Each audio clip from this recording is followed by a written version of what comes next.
Seja muito bem-vindo a mais um vídeo de Nutrição Digital e hoje eu queria perguntar para ti, o seu vizinho, o seu amigo já conseguiu a mudança e por que será que você não está conseguindo, né? Muitas pessoas perguntam para si mesmo por que eu não consigo, por que os outros conseguem.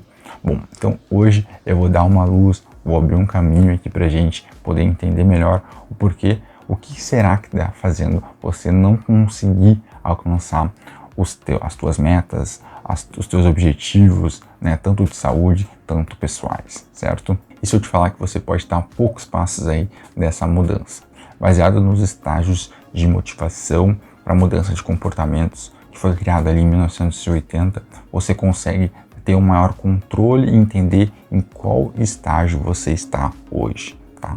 Então, esses estágios, eles são constituídos de 6. São estágios desde o pré-contemplativo, onde você não faz ideia sobre o problema que você tem, até a recaída, onde você já conseguiu ter um benefício, né? Conseguiu resolver aquela situação, mas você teve uma recaída. Bom, e cada um desses estágios tem algumas perguntas que eu vou fazer para você hoje nesse vídeo, para você tentar entender qual é o estágio que você está hoje. Entendendo esse estágio que você está hoje, eu vou dar possibilidades de você poder trabalhar isso para ir para um estágio seguinte ou para voltar para um estágio que você já passou. Então você vai poder entender mesmo aonde você está hoje, né? Que vai ser super importante para você poder saber para onde que você quer ir. Não adianta você querer mudar e ficar nesse escuro, eu estou, né, em Porto Alegre, então eu quero ir para São Paulo, eu tenho que pegar um voo, né, para o norte do Brasil, né? Se eu não souber onde que eu estou, como é que eu vou conseguir ir para São Paulo? Basicamente isso, né? Eu posso estar em Recife e querer ir para São Paulo, e aí eu pego um voo para o norte, eu nunca vou chegar em São Paulo, entende? Então eu quero que vocês entendam isso, saibam aonde você está hoje, tá? Para que você possa entender para onde você está indo, para onde você quer ir, tá? Basicamente isso que a gente vai fazer hoje. Então antes de começar o vídeo, deixa aquele like e te inscreve aqui no canal para ajudar o canal a crescer cada vez mais. Então, bora pro vídeo. Bom, então vamos lá. Então você já entendeu que para você se movimentar, sair de um estágio para o outro, você precisa saber aonde você está. Então é exatamente isso que a gente vai fazer aqui hoje.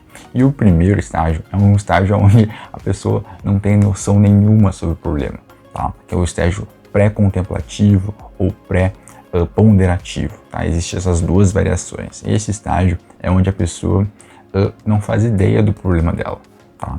Esse paciente pré-contemplativo, pré-ponderativo, ele normalmente não entende o problema dele. Então ele pode chegar um urologista, por exemplo, e chegar e falar para ele, bom, eu tô com um problema aqui, eu tô urinando muito durante o dia, né? Esse urologista, ele vai dar os exames, vai pedir os exames, né? E esse paciente vai levar os exames lá no médico e o médico vai ver que ele tá com diabetes, sendo que esse diabetes, ele já é de alguns meses, né? E esse paciente acaba, não tenho diabetes, não tenho diabetes. E tudo isso é uma negação, né, que está por trás, que esse paciente, ele não compreende o real problema que ele tem, né, e ele nega isso. Então, esse paciente, ele acaba tendo maior dificuldade de sair desse estágio onde ele não tem, como é que eu posso dizer, ou informação. Então, às vezes falta informação para esse paciente, por exemplo, pessoas do interior, quando vêm para a capital e acabam descobrindo que tem diabetes, ficam surpresas, né? Então, esse estágio de surpresa, quando você sente alguma surpresa sobre algum conteúdo, sobre alguma informação, você está no estágio pré-contemplativo, você não sabia sobre esse problema. Então, é super interessante isso. Quando você tem esse estágio de fiquei surpreso, né? Ou não fazia ideia que isso existia, você está num estágio pré-contemplativo. E como é que eu posso sair desse estágio, né? Existem duas formas, existe informação, então algumas vezes você precisa de mais informações sobre esse assunto, tá?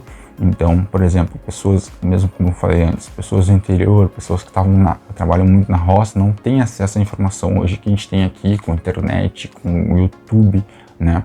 Mas tem gente que tem informação, e aí o que você precisa oferecer? Você precisa oferecer feedbacks, tá? Como é que você informa feedbacks?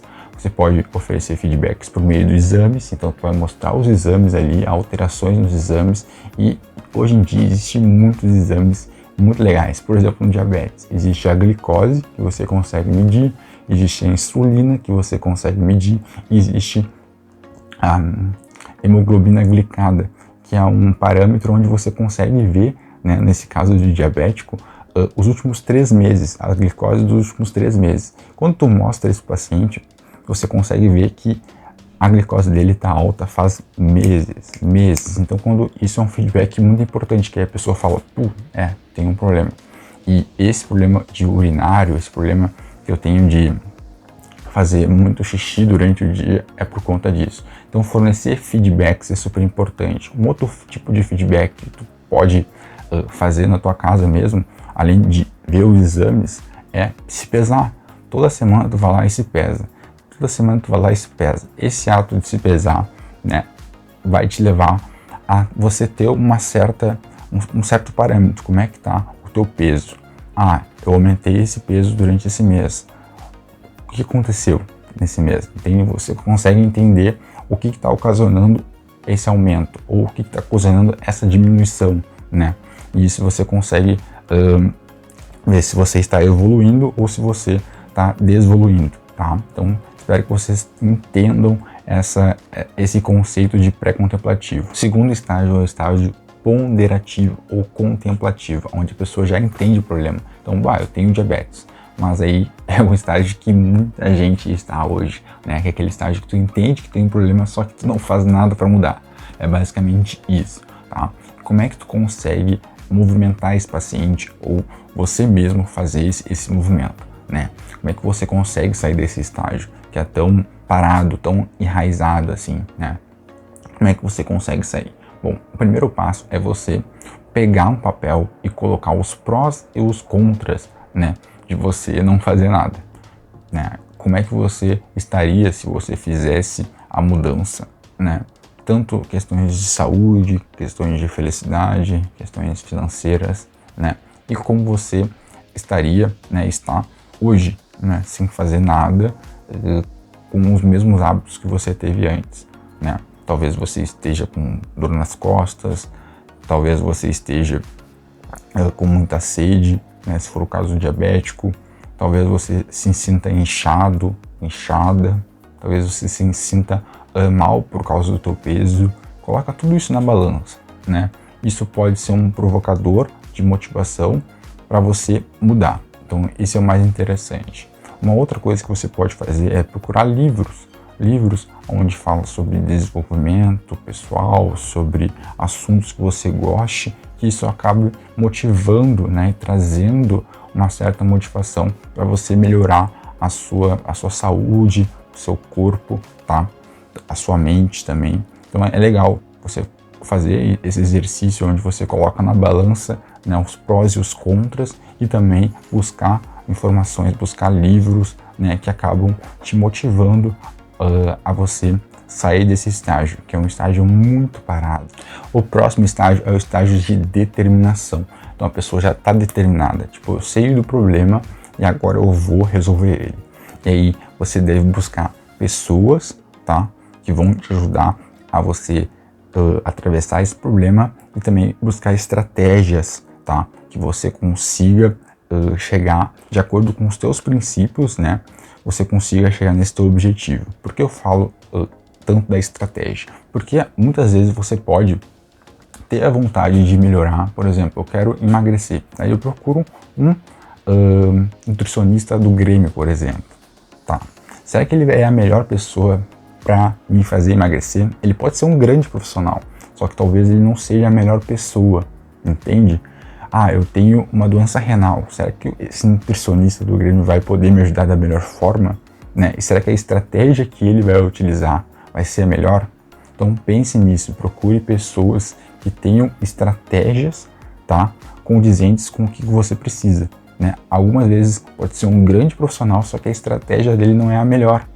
E esse ponto de determinação é fundamental, porque muitas vezes é um ponto onde ou a pessoa consegue chegar no objetivo, ou a pessoa tem uma recaída severa, porque ela vai determinada, mas a pessoa que vai fazer essa orientação para ela não é a pessoa adequada. E ela acaba se frustrando e acaba desistindo. É muito comum isso na nutrição, assim, muito comum mesmo. A pessoa vai, passa por vários nutricionistas e acaba não gostando, né? Porque ela vai em qualquer um, não faz uma pesquisa de métodos. O que ele trabalha? Ele trabalha com esse método. Ele tem essa característica. Não, a pessoa vai em qualquer um ou no mais barato. Então isso é a pior coisa que você pode fazer, porque isso vai afetar os teus resultados. Então procura pessoas que tenham estratégias que batem com a sua e que sejam parecidas, né, como digo, com características, né, com métodos parecidos com o que você acredita. E o quarto estágio é o estágio de ação. Então depois da determinação, você encontra a estratégia certa, as pessoas certas e agora você está na ação.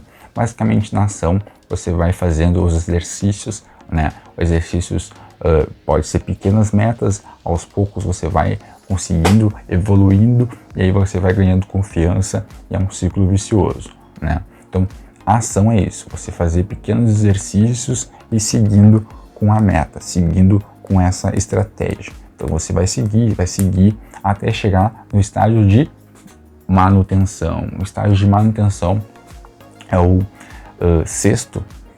é o quinto estágio, tá? Que você vai conseguir manter, o objetivo é manter. Então você vai trabalhar muito com prevenção, tá? Então na nutrição eu sempre falo dos 5 elementos que fazem a regulação emocional, a prevenção da regulação emocional, que é as doenças, né? Você se preocupar com as doenças, você se preocupar com dietas, né, não restritivas, eliminar isso da tua vida, entender bastante sobre o sono, sobre atividade física e sobre evitar bebidas que alteram o teu humor, né? Então é basicamente isso na manutenção. Você vai trabalhar as prevenções e estratégias para você melhorar cada vez, né? Não deixar você ter recaídas, diminuir essas recaídas ao máximo, tá? Bom, e o sexto ponto é as recaídas. As recaídas, elas são motivadas ou por desejo ou por tentação. O exemplo mais fácil que consigo dar para vocês é sobre a traição. Então, por exemplo, a pessoa vai trair ou por tentação, porque ela viu uma pessoa bonita e vai lá e vai fazer relações com ela porque ela achou só bonita, então foi uma tentação que teve, né? Ou porque a pessoa desenvolveu um afeto, desenvolveu um desejo por aquela outra pessoa, certo? Então, existem esses dois motivos que vão ocasionar a recaída, um desejo ou uma tentação, tá? Então é basicamente isso que faz você ter uma recaída, tanto na alimentação quanto em outros tipos de comportamento, tá? E o mais importante é não deixar essa pessoa desmoralizada e imobilizada, tá? Porque é muito comum isso, a pessoa ter uma recaída e ficar tipo, meu Deus, eu fiz tudo de errado. Não, calma, vamos tentar entender o que levou a pessoa a ter uma recaída. Um exemplo, a pessoa comeu um doce que ela não queria comer, né? A gente entende o porquê que ela teve aquele comportamento, né? Aí a pessoa começa a contar e foi um acidente que ela bateu o carro e aí ela ficou muito brava, xingou o cara que bateu no carro dela e aí ela chegou em casa e comeu um doce porque ela estava muito irritada. E aí qual é que foi o problema? Foi o doce ou foi a atitude que ela teve desequilibrada, uma atitude impulsiva, né? Que ela foi agressiva com o cara que bateu no carro dela. Talvez o cara deve ter se desligado naquele momento e bateu o carro. E ela tinha que se acalmar e manter o controle sobre a situação, né? Mas aí ela se descontrolou e esse descontrole, né, perdurou até o momento que ela comeu o doce, entende? Então o problema não é o doce, e sim o comportamento impulsivo que ela teve ali. Então a gente podendo identificar isso é super importante, porque se essa pessoa não conseguir identificar isso, ela não vai ficar ali perturbada, né? E muitas vezes imobilizada, né, que vai levar a outros comportamentos impulsivos, tá? Então é super importante isso, não deixar essa pessoa para baixo, sempre levantar ela, motivar ela a continuar, né, e ressaltar todos os benefícios, todas as coisas boas que ela fez antes, né, porque ela já passou por estágio de ponderação, de determinação, de ação, de manutenção. Então valorizar esses 4 estágios aí é super importante, tá? Então se você teve uma recaída, pense o que levou essa recaída e como você pode voltar a esses estágios. O que você fez de certo lá nos outros estágios para você poder voltar a eles, tá? Então é super importante isso. Espero que vocês tenham gostado desse vídeo, tá? Ficou bem completo para ele não ficar muito grande, eu vou terminar ele aqui. Se vocês tiverem alguma dúvida sobre algum estágio ou sobre algumas ferramentas que você pode utilizar em cada um desses estágios, é super importante você deixar aqui nos comentários para ajudar aí o pessoal, beleza? Então, se você gostou do vídeo, deixa o like e se inscreva aqui no canal para ajudar o canal a crescer cada vez mais, beleza? Então, até a próxima!